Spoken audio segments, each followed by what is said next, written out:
d'autres déjà finis et prêts à être utilisés. Ces infrastructures scolaires et sanitaires se développent un peu partout dans le pays, du jamais vu dans le territoire et village du Congo profond. Ces travaux sont exécutés dans le cadre du programme de développement local de 145 territoires. Les bureaux centraux des coordinations qui avaient pour mission de construire environ 530 infrastructures, dont 48 territoires des 9 provinces, exécutent avec précision et rigueur ces tâches. Son bilan à mi-parcours a été dévoilé au cours d'une journée d'information sur ces programmes organisés à l'attention de la société civile. Le directeur général du BCECO, Jean-Mabi Moulumba, parle d'un taux d'exécution de 80% pour le ZAN et environ 25% pour les travaux confiés aux petites et moyennes entreprises et les agences locales d'exécution. Les associations locales d'exécution ont commencé leurs travaux vers septembre-octobre. Aujourd'hui, nous sommes pratiquement à 90% des taux d'exécution. Et les PME qui ont commencé fin février, fin mars, compte tenu de long processus de sélection, sont à peu près aux alentours de 20-25% des taux d'exécution physique. Et nous espérons qu'avec les PME, nous pourrons recevoir les infrastructures d'ici fin août ou plus tard. Mais par contre, avec les ALE, nous sommes déjà en train de réceptionner les infrastructures. Je pense que les 313 infrastructures confiées aux ALE, nous allons les recevoir d'ici fin juillet. Un devoir de redevabilité salué par ces membres de la société civile qui n'ont pas manqué de formuler quelques recommandations. L'entente, le partenariat, les rencontres sont utiles. Ça nous permet d'avoir des informations à la source.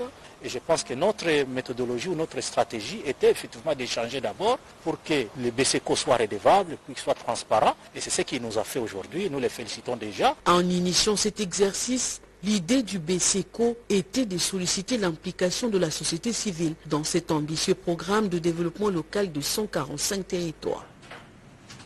C'est un événement qui intervient 4 mois après la publication de conclusions de l'IGF sur la convention de collaboration d'avril 2008 entre la RDC et le groupement des entreprises chinoises connues sous l'appellation Programme Sino-Congolais. Au siège de l'agence dans la commune de la Gombe, le directeur général procède au cours de cette courte cérémonie, mais d'intérêt général pour l'avenir d'une nation en ce qui concerne des infrastructures de base, à la relance officielle des activités de construction de savoir. Il s'agit du premier projet, c'est le tronçon de la route nationale numéro 1 qui va de Mbujimai à Mweneditu.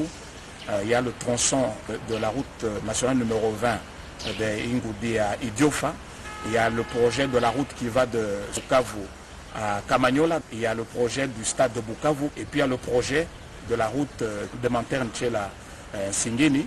En présence de responsables de l'ACGT et Cisco, Freddy Odichombo parle d'un nouveau départ avec une nouvelle philosophie. Essentiellement, c'est relancer les travaux pour que ce programme puisse faire ce qu'il était censé faire dans notre pays. Le directeur général de l'agence congolaise de grands travaux rassure de veiller cette fois-ci à la qualité des ouvrages qui seront construits dans le cadre de ces programmes.